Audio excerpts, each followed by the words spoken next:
in real time.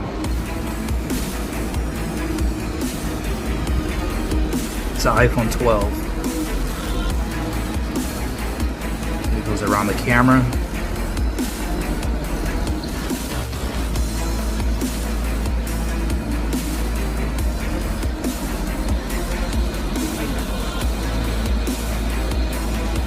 There it goes. And that's what it looks like. So I already know this is going to be a trade-in phone. I didn't ask her. So I got all the back glass off. That's how it looks. But check this out.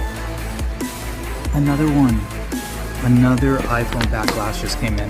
This is an iPhone 12 Pro Max. And there it is. I just re-glued this back piece back on right now. So I got to put it on the clamps. But it's pretty much done.